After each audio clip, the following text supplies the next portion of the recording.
The story of Parsifal in the search for the Holy Grail.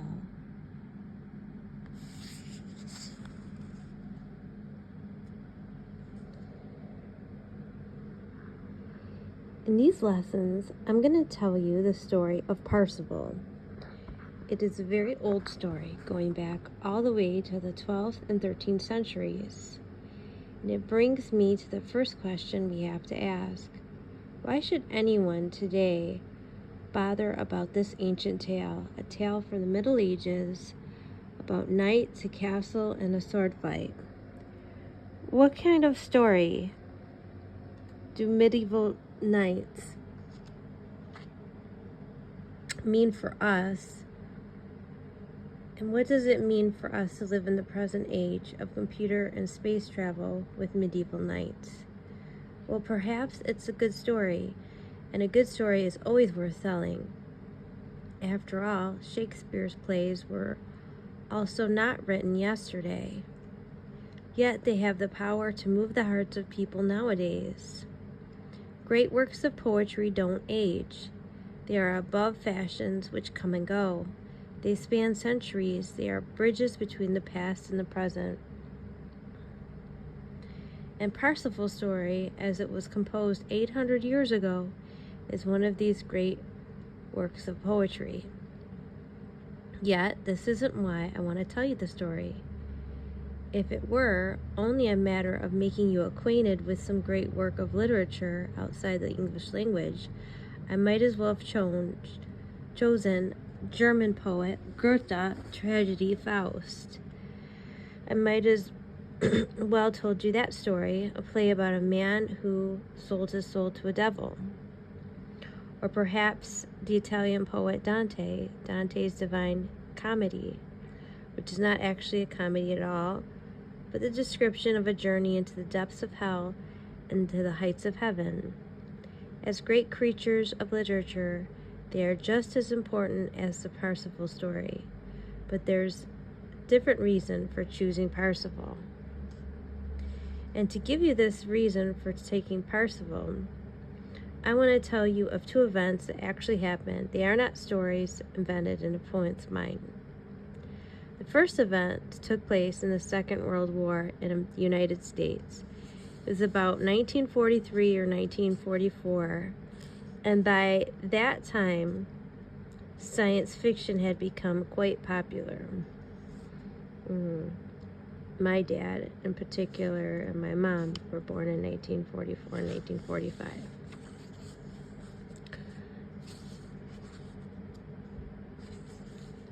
Quite a number of writers specialized in this field, and they had their stories published in one or another in science fiction periodicals.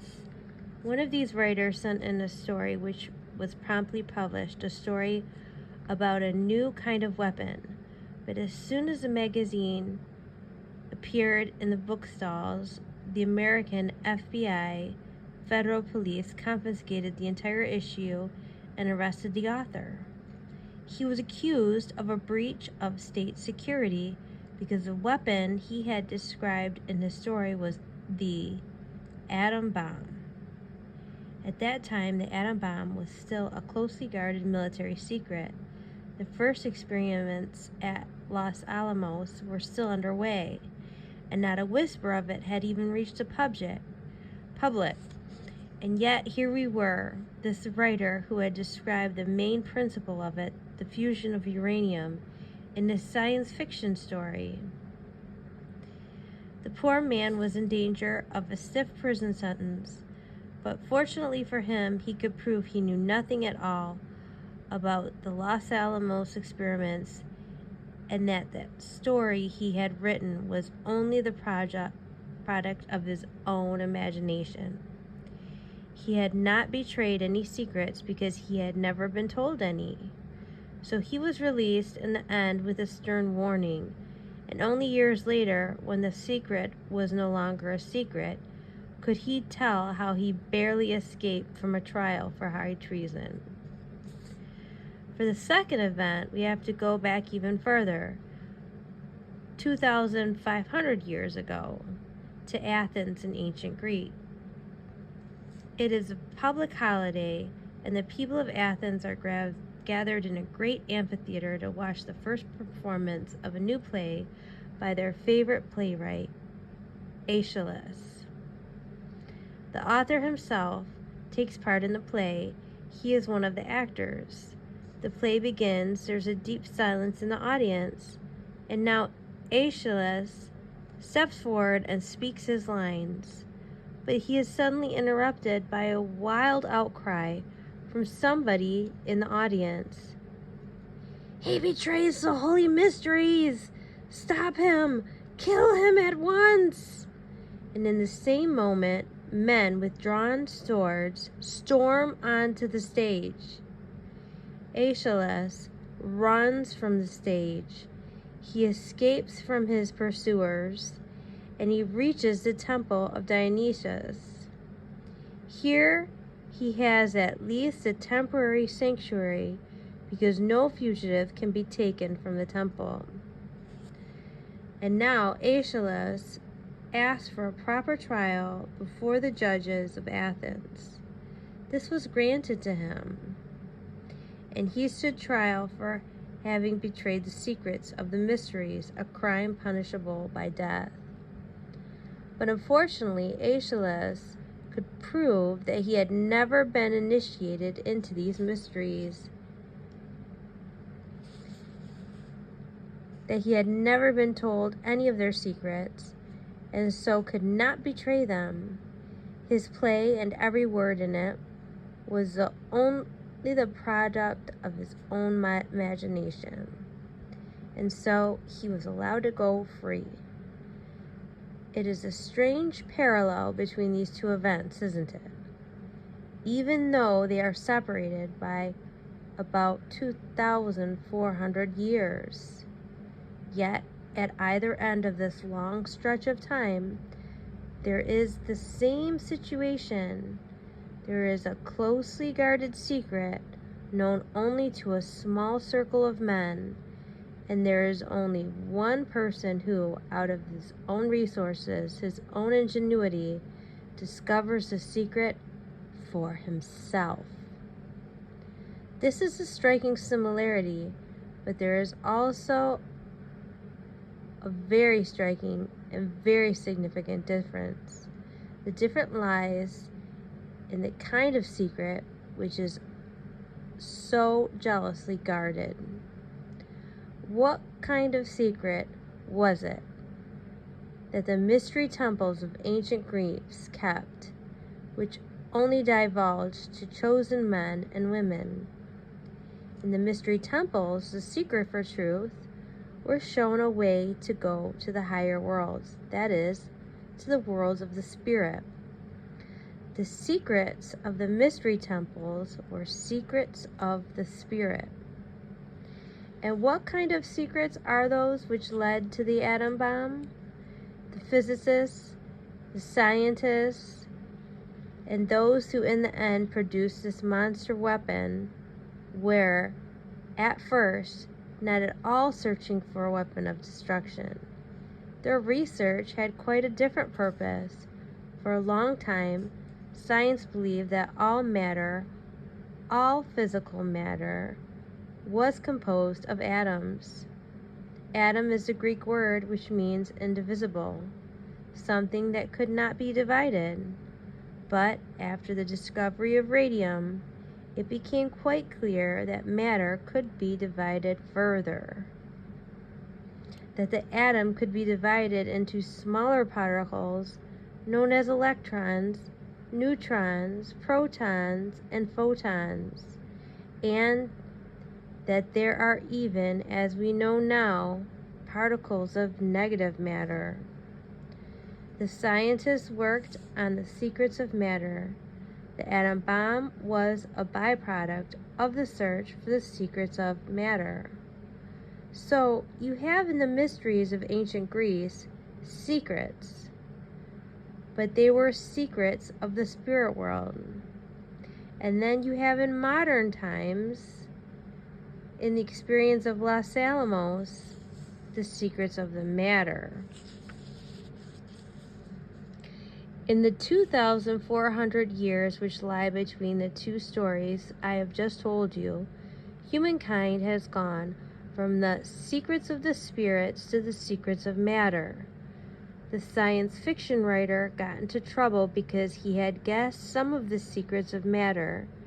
The Greek playwright got into trouble because he had guessed some of the secrets of spirit.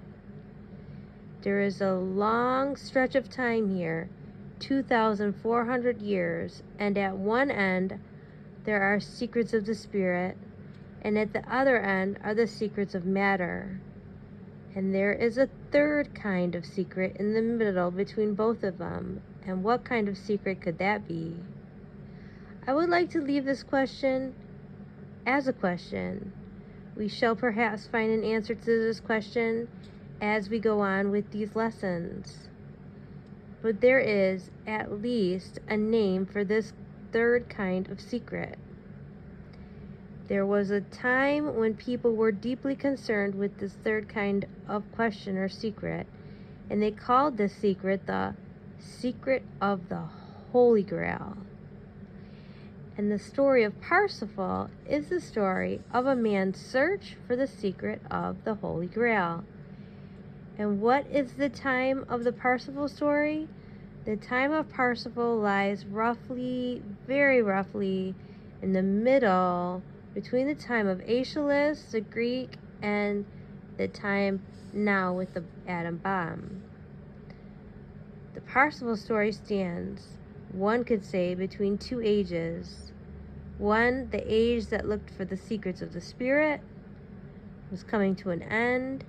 The other age was going to search for the secrets of matter, which was about to begin.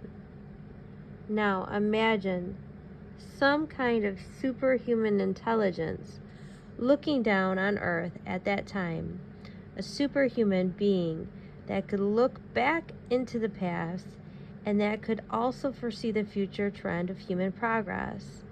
And this being would ask itself, is it possible to save something of the old world for the new world? Is it possible to save the secrets of the spirit for the time that will only look for the secrets of matter? And in answering these questions, this would invent the story of Parsifal, a story in which the secrets of the spirit are brought together with the modern mind, the kind of mind we have today. And Parsifal, the hero of the story, is really a modern man, the first modern man, a man who has a modern mind, even though outwardly he follows the customs of his time. And you see, this is the reason why we are doing the Parsifal story, because Parsifal is really a modern man, in spite of the medieval trappings. He stands on the threshold between two worlds. I say that a superhuman intelligence might have thought up the story of Parsifal. I don't know if such a superhuman intelligence existed, but the fact is that around the year 1200, not one but several poets did produce similar Parsifal stories. There are great differences between them. No version is exactly the same, but the main features are the same. And you know, in their time, these stories were what we would have called bestsellers. They were extremely popular. But it's the wrong word. There were no publishers to print the story because printing wasn't invented yet. Moreover, most of the people who wanted to know the story could not read. They had to listen to the stories, and they listened to professional storytellers who moved from place to place, from castle to castle, telling stories. And the telling was not in prose, it was in verse. The stories were long poems which the storytellers recited. They even sang them and used harp as accompaniment. Some storytellers could only repeat what they had heard from others, but some could and did invent their own stories, and they were called troubadours, from the French trouver, to find.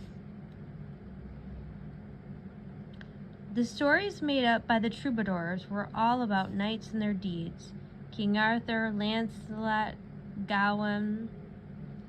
One of the first troubadours who introduced a knight called Parsifal, it was a Frenchman named Chrétien de Troyes. People were not so nationalistic in those times as they are today. Chrétien de Troyes was quite content to have his heroes British knights. King Arthur is, of course, a British knight, and Parsifal is British as well. He is called Parsifal le Gaulois, Parsifal the Welshman. The next troubadour who composed a Parsifal story was a German knight, Wolfram von Eschenbach. Wolfram is a remarkable person. A knight, he was trained and brought up to be a fighter, to know how to handle a spear and sword. And so when he describes the fights, he's speaking with authority as an expert. But the education of a knight did not include such useless arts as reading and writing. So Wolfram actually mentions in one passage of the poem that he never learned a single letter of the alphabet, and he may be being ironic. But this is a long poem, and modern print covers 400 pages. It's so long we couldn't attempt to tell it in one story right now. So you will be satisfied with a very abbreviated version such as this. Otherwise, the story, plus the necessary explanations and comments, would take far, far too much time. I am afraid you would also be bewildered by the many other heroes and stories which are interwoven with the Parsifal story. It is the cavalcade of his whole time which Wolfram presents, and you would hardly be able to cope with all the names of knights and ladies and how their lives meet and cross paths. Medieval German is very different from the modern German. For instance, Wolfram's words, "I can't read a single letter," are in the original "Ina kann keinen Buchstaben," which even the best of you in German would not be able to even recognize. There is still another thing to be said about these long poems made by the troubadours like Wolfram and Chrétien. They wrote or dictated these works for entertainment of lords and ladies, and in this way they are the forerunners of modern novelists. These stories were the novels and the popular fiction of the 12th and 13th century. But the troubadours aimed much higher than mere entertainment. They made these stories an instrument to convey their religious convictions, their highest ideals, their philosophy of life. Yet they managed at the same time to introduce humor and go from tragic to comic, to touch the deepest problems of life, and at the same time relish the description of a good fight. It is a skillful blending which makes such a good thing of Wolfram's art in a great poem. And as it is with every good novel, you should, after going through Parsifal, feel like you've learned something, not about a person who exists in just the pages of a book, but about yourself. That is, in the end, what all literature is about.